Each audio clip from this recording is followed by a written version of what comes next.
उसूल है, हर आदमी ने अपने ज़हन के मुताबिक कामयाबी का लक्ष्य अपने ज़हन में बनाया। समझा?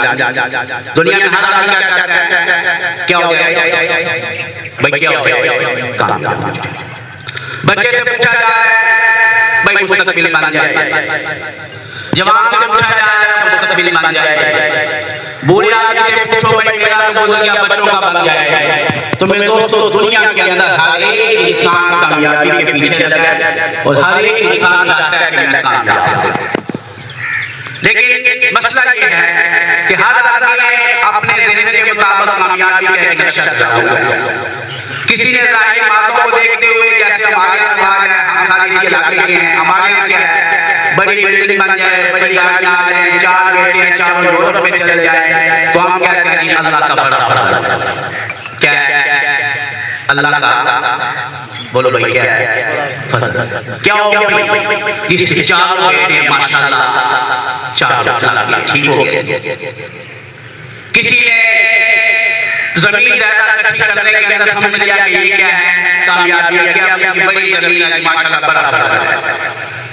तो मेरे दोस्तों, एक नक्शा ये है कि हमने अपने ज़हनों के मुताबिक बनाया है और एक कामयाबी और नाकामी का नक्शा वो है जो हमें अल्लाह और उसके रसूल सल्लल्लाहु अलैहि वसल्लम ने बताया है। अब मुझे ये बताओ, हकीकत के अंदर कामयाबी वाला कौन सा नक्शा है? एक है कि कायनात के पैदा करने वाला अल्लाह कहता है कि ये शख्स कामयाब है और इमामुल अंबिया सल्लल्लाहु अलैहि वसल्लम फरमाते हैं कि ये आदमी क्या है? कामयाब है। एक तो यह है कि कायनात को बनाने वाला और जिसके लिए कायनात को बनाया गया है वो हमें बता रहा है कि ये कामयाबी है, और एक ये कि हम अपने ज़हनों के मुताबिक बता रहे हैं कि ये कामयाबी है। तो कौन सा कामयाबी वाला रास्ता है? तो मेरे दोस्तों, कामयाबी वही है कि जिसे अल्लाह और उसके रसूल सल्लल्लाहु अलैहि वसल्लम ने फरमाया कि ये इंसान कामयाब है। कुरान पाक के अंदर अल्लाह ताला फरमाते हैं फमन ज़ुहज़िहा अनिन नार व उदखिलल जन्नत फक़द फ़ाज़। फरमाया वो शख्स जिसे जहन्नुम की आग से बचाया गया, जन्नत में दाखिल कर दिया गया, फक़द फ़ाज़। अल्लाह खुद कहते हैं कि ये शख्स क्या है? कामयाब। कौन कामयाब हुआ भाई? कौन कामयाब हुआ? जिसको जहन्नुम से बचाया गया और जन्नत में दाखिल कर दिया गया, अल्लाह कह रहे हैं ये शख्स कामयाब। और इमामुल अंबिया सल्लल्लाहु अलैहि वसल्लम ने फरमाया अल-लय्यिसु मन दाना नफ्सहु व अमिला लिमा बअदल मौत। फरमाया समझदार शख्स वो है जो अपनी जात को पहचाने, अपनी जात पे गौर करे कि मैं क्या था, मेरा तो वजूद भी नहीं था, मैं तो एक नापाक नुतफा था, उस नुतफे से अल्लाह ने मां के रहम के अंदर मुझे तख्लीक दी, मेरे अंदर तो ताकत भी नहीं थी, मैं तो कुछ भी नहीं था, मैं तो बच्चा था, खड़ा नहीं हो सकता था, लोगों के सहारे खड़ा हुआ। जब सब कुछ अल्लाह ने मुझे दे दिया तो अल्लाह भी अपने बंदे से गिला करते हैं। अल्लाह कहते हैं ऐ मेरे बंदे, जब तेरी कमर मजबूत हो गई, तू जवान हो गया, बाज़तनी बिल मासी, तू गुनाहों के साथ मेरे मुकाबले के अंदर उतरा है। हालांकि मुझे तो चाहिए था कि मेरे सामने सजदा दे हो जाता, मेरी हमद व सना के अंदर जिंदगी गुजारता, क्योंकि मैंने तुझे क्या किया है? पैदा। अल्लाह ने क्या किया है? पैदा किया। अगर वो हमें नाक़िस अक़ल पैदा कर देता, नाक़िस आज़ा पैदा कर देता तो हमारा भी जोर था। अब कितने नौजवान हैं, खूबसूरत हैं, लेकिन ये है कि दिमाग को फर्क करिए। कितने नौजवान हैं, टांगों से माजूर हैं, आंखों से माजूर हैं, बेनाई नहीं है। मेरे दोस्तों, ये तो अल्लाह का हमें शुक्र अदा करना चाहिए था। अल्लाह कहते हैं बाज़तनी बिल मासी, ऐ मेरे बंदे तू गुनाहों के साथ मेरे मुकाबले में उतर है। तो मेरे दोस्तों, कामयाब हो गए। नबी अलैहिस्सलाम ने फरमाया अल-लय्यिसु मन दाना नफ्सहु व अमिला लिमा बअदल मौत। समझदार वो है कि जिसने अपनी जात को पहचान लिया कि मैं क्या हूं, मेरा रब मुझे से क्या चाहता है, उसने मुझे क्यों पैदा किया। व अमिला लिमा बअदल मौत, और फरमाया मरने के बाद वाली जिंदगी के लिए उसने क्या किया? नेक अमाल। कामयाब हो गए जो अपनी जात को क्या करे? पहचान ले और मौत से बाद वाली जिंदगी के लिए क्या कर ले? नेक अमाल कर ले। ये अल्लाह के नबी अलैहिस्सलाम कह रहे हैं कि ये शख्स कामयाब। तो मेरे दोस्तों, कामयाब वही है जिसे अल्लाह कहेंगे ये कामयाब है, अल्लाह का रसूल कहेंगे सल्लल्लाहु अलैहि वसल्लम के लिए किस्सा क्या है। दुनिया के एतबार से उसके पास कुछ भी ना हो तो आखिरत की कामयाबी के लिए दुनिया का मिल जाना या दुनिया का ना मिलना ये कोई जरूरी नहीं। मिल जाए तो अल्लाह का शुक्र है कि जिसने दीन भी दे दिया और दुनिया भी दे दी, इसका शुक्र इंसान अदा करे कि किसी के सामने हाथ नहीं फैलाने पड़ते। अगर उसने गुर्बत की हालत में रखा फिर भी इंसान अल्लाह का शुक्र अदा करे। आज हमने ज़ाहिरी लक्ष्यों के एतबार से दुनिया की कामयाबी और नाकामी का फैसला किया है। हालांकि ज़ाहिरी लक्ष्यों के साथ दुनिया की कामयाबी और नाकामी का कोई ताल्लुक नहीं। हदीस पाक के अंदर एक बड़ा प्यारा वाक़या आता है। एक सहाबी थे, ज़ाहिर उनका नाम था।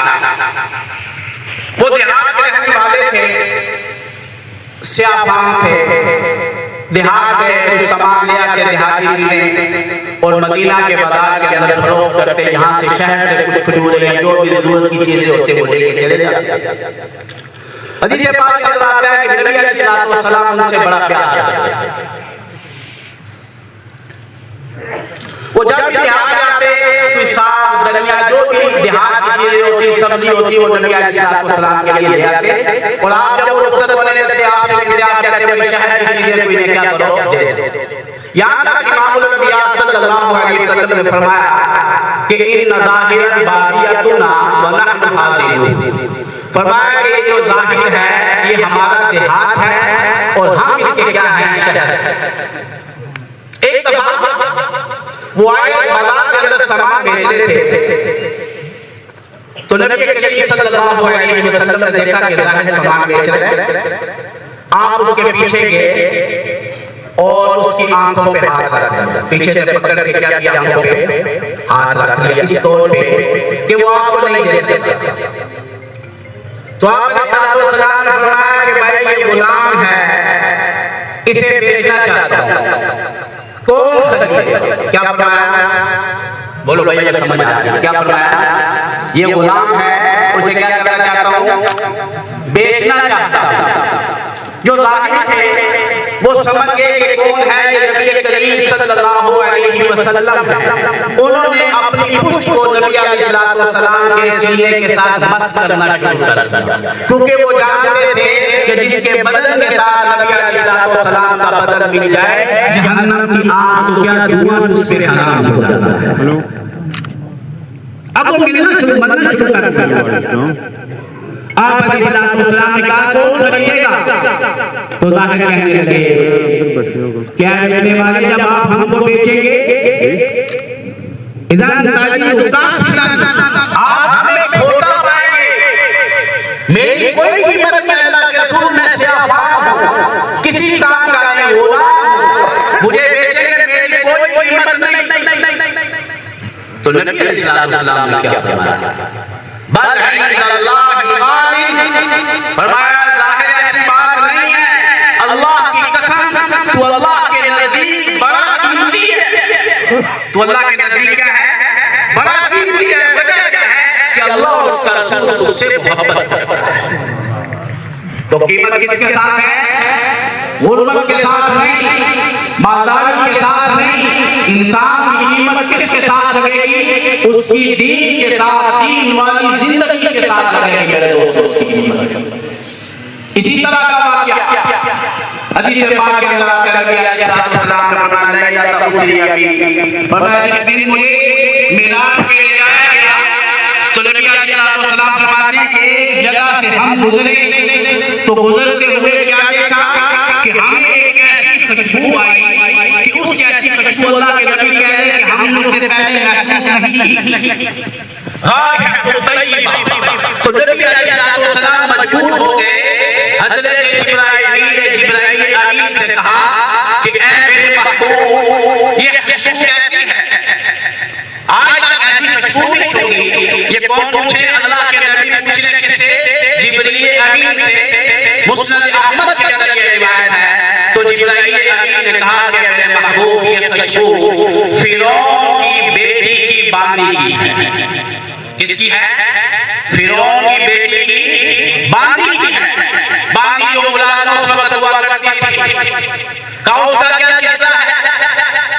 तो जिब्रील अमीन ने कहा कि मेरे महबूब एक दिन वो फिरौन की बेटी की कंघी काटी थी, कंघी करते करते उसके हाथ से कंघी नीचे गिरी तो उसने बिस्मिल्लाह पढ़ क्या किया? आवाज बिस्मिल्लाह पढ़ के उठाई। फिरौन की बेटी कहने लगी कि अभी ये मेरे बाप का नाम लिया तूने, ये इसको अल्लाह कहा कि अल्लाह के नाम से, ये अल्लाह कौन है? मेरा बाप है। क्योंकि फिरौन की बेटी को ये समझ नहीं थी। फिरौन क्या कहता था? रब्बुकुमुल आला, सबसे बड़ा क्या हूं? रब। रब्बी व रब्बु अबीकल्लाह, इसका मैंने नाम लिया अल्लाह का, वो मेरा भी रब है और तेरे बाप का भी रब वही अल्लाह है। फिरौन की बेटी कहने लगी ये मैं अपने बाप को बताऊं, मुझे क्या बता दे। जब उसके बाप को ये बात बताई, फिरौन ने अपने सामने उस बांदी को बुलाया तो उसने कहा क्या बांदी, अल्लाह का रब गई, क्या तू मेरे अलावा किसी और रब की इबादत करती है? बांदी ने कहा हां, मैं अल्लाह की इबादत करती हूं। कहा अल्लाह कौन है? कहा रब्बी व रब्बुकल्लाह, जो मेरा भी है और तेरा भी है। कहा कि भाई ये तांबे की देग को गरम करो। तांबे की देग को गरम किया गया, उसके बच्चों को भी बुलाया, बांदी को भी बुलाया। कहा उस रब का ताल्लुक छोड़ दे, कहा तेरी औलाद इस आग में डालेंगे, इस होते हुए तांबे की देग के अंदर डालेंगे। उसने क्या मंजूर? त्याग। लेकिन एक बात याद रखना, जब मेरा खानदान सारा जल जाए, हमारी हड्डियों को कहीं जमीन में दफन कर देना। फिरौन ने कहा कि हाँ ये करेंगे। अब उसके बच्चों को मां की आंखों के सामने लाया गया, खोलते हुए तेल के अंदर, कड़ाह के अंदर डाला गया, जल गए, खत्म हो गए। छोटे बच्चे की बारी आई ना, दूध पीता बच्चा, तो मां दूध के ठटक गई, तो अल्लाह ने बच्चे को गोयाई अता की और बच्चा मां को कहने लगा कि मां सब्र कर, दुनिया की मुसीबत आखिरत से आसान। तो नबी अलैहिस्सलाम ने फरमाया ये वो छोटा बच्चा है जिसको अल्लाह ने गोयाई अता फरमाई। यूसुफ अलैहिस्सलाम का बच्चा, सहरे ईसा अलैहिस्सलाम, चंद बच्चे जिन्होंने मां की गोद के अंदर बात की, उनमें ये बच्चा अलगद ये सबको जला के उनकी हड्डियों को जमीन में दफन किया गया। तो जब नबी अलैहिस्सलाम मेराज की रात वहां से गुजरे तो उसकी कब्र के अंदर से ऐसी खुशबू नबी अलैहिस्सलाम को आई कि अल्लाह के नबी कहने पे मजबूर हो गए कि इससे पहले ऐसी नहीं सुनी। तो बांदी है अहसिबना अन युतरकू अन यक़ूलू आमन्ना व हुम ला युफ्तनून। तो मेरे दोस्तों, आज़माइश आती है, दीनदार होने के लिए, कामयाब होने के लिए किसी चीज की जरूरत नहीं, एक अल्लाह के साथ ताल्लुक। मान हो या ना हो, बेशक आप देखो वाक़या करबला के अंदर क्या है, बेशक सामानी के आलम के अंदर, बियाबान जंगल के अंदर शहीद किया गया। तो कैसे कि रहती दुनिया तक उनका नाम है और करने वाले खत्म हो गए। तो मेरे दोस्तों, इंसान की कामयाबी का ताल्लुक किसके साथ है? दीन वाली। और उसके लिए अपने अल्लाह से क्या बनाना है? ताल्लुक। क्या बनाना है? उसके लिए जरूरी नहीं कि फलां बड़ा नाम हो, नहीं, अल्लाह के साथ रिश्ता जोड़ने के लिए तन्हाई के अंदर बैठ के इंसान अल्लाह से कहना कि अल्लाह तू मुझे माफ कर, तो माफ कर। वो तो कोई बागी गुलाम अल्लाह से अपना ताल्लुक बनाना चाहे, अल्लाह तो गुलाम और बागी को भी रद्द नहीं करता कि एक आजाद इंसान, इज्जत वाला इंसान अपना अल्लाह से ताल्लुक बनाना चाहे। तो सारे नियत करते हैं। अब मैं दोस्तों दो बातें करके बात खत्म करता हूं। एक बात यह है कि दोस्तों, जो भी हमारा अजीज दुनिया से जाता है, हमारे जिम्मे उसके लिए क्या है, हम उसके लिए क्या कर सकते हैं। जैसे हमारे बुजुर्ग मौलाना ने बात की कि भाई उसकी अच्छाइयों को बयान करना चाहिए। हदीस पाक के अंदर आता है, नबी करीम सल्लल्लाहु अलैहि वसल्लम ने फरमाया, कुफू अन मसाबिही अहसिनु मौताकुम। फरमाया बोलने की बुराइयां बयान करने से बाहर आ जाओ और उसकी अच्छाइयों को क्या करो, बयान। वजह यह है कि जो आदमी हमें से छोड़ के हमारा दुनिया जा चुका है, उसका ताल्लुक इन जिंदा लोगों से नहीं रहा। उसका ताल्लुक किसके साथ है? अपने अल्लाह के साथ। किसके साथ है? अपने अल्लाह के साथ। अब वो हम नहीं है, अब हम अल्लाह के जमीन पर चलते फिरते गवाह हैं।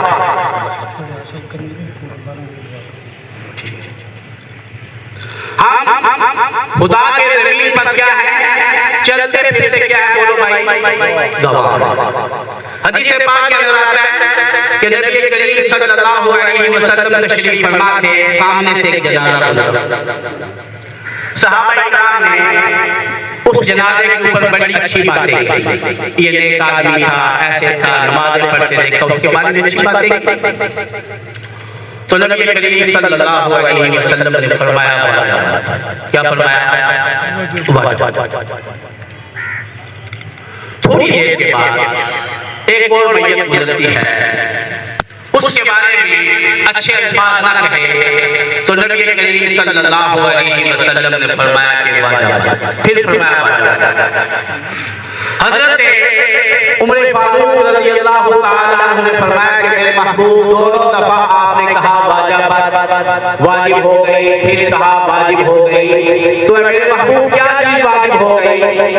तो नबी करीम सल्लल्लाहु अलैहि वसल्लम ने फरमाया कि पहले तुमने उसकी तारीफ कही, उसके बारे में अच्छे कलिमात कहे, तो फरमाया तुम अपने मुर्दों की बुराइयों को बयान करो। क्यों? वो जिसका बंदा था वो अपने रहमान के पास जा चुका है। वो किसका बंदा था? रहमान का बंदा था। वो किसके पास जा चुका है?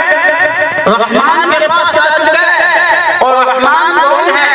और रहमान फसल नहीं खबीरा। अल्लाह कहते हैं कि हर एक से नहीं पूछना कि रहमान कौन है, रहमान किसी खबर रखने वाले से पूछो कि रहमान कौन है। वो तो अपने बंदों को बख्शने के बहाने होता है। तो जो भी दुनिया से चला जाए, किसी का बाप चला गया, किसी, मेरे दोस्तों, अगर किसी का दुश्मन भी चला जाए दुनिया से, तो जब वो दुनिया से चला गया तो अब उसके साथ दुश्मनी खत्म हो चुकी। क्यों? वो ये जहान छोड़ चुका है, वो अपने अल्लाह के पास जा चुका है। अल्लाह जाने और उसका बंदा जाने। हज़रत यूसुफ का जवाब नहीं बताया तो एक अल्लाह वाले उसके पास गए, कहा कि हज़रत क्या करेगा?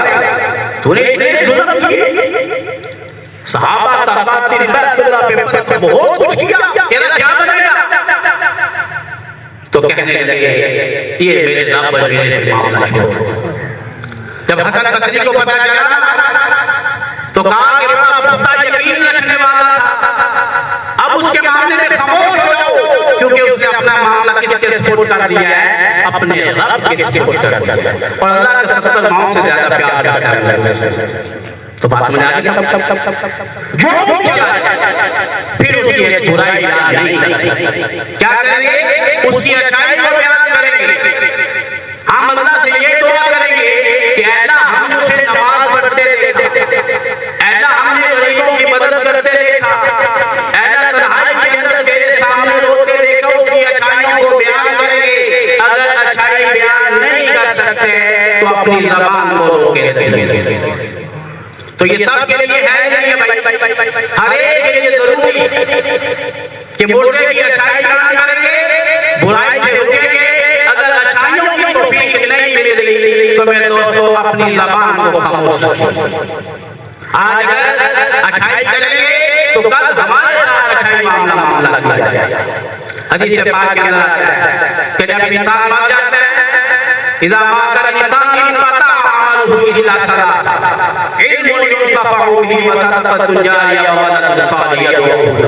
कि जब इंसान दुनिया से जाएगा तो नबी अलैहिस्सलाम ने फरमाया कि इंसान का अमालनामा दुनिया से खत्म हो गया सिवाय 3 चीजों।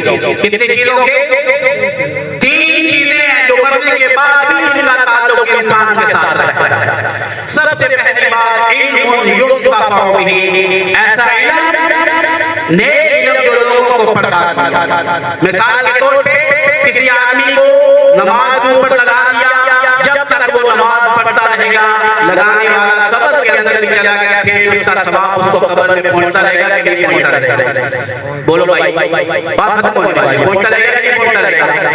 पहुंचता रहेगा।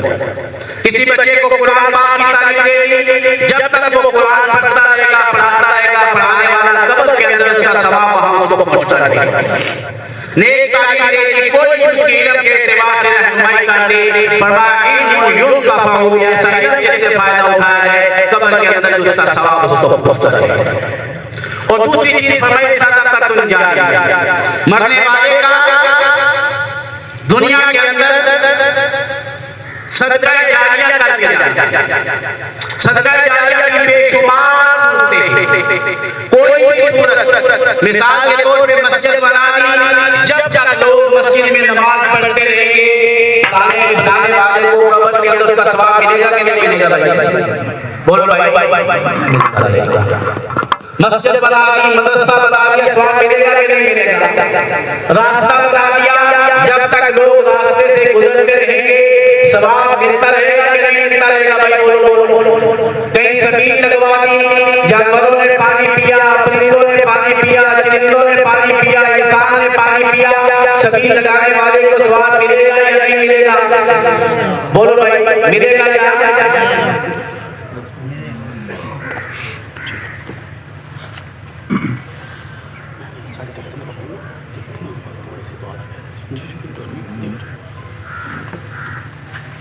समझा?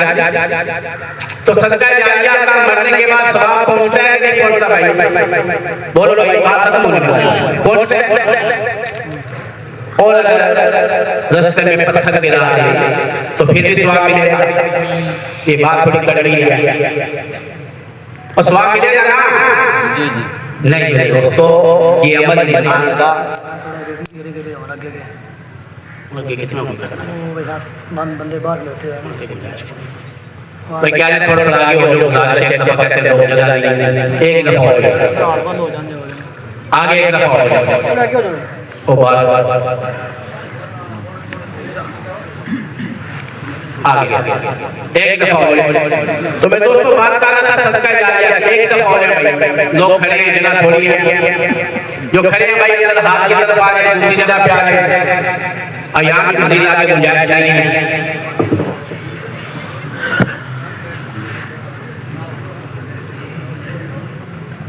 जी जरूर शिफा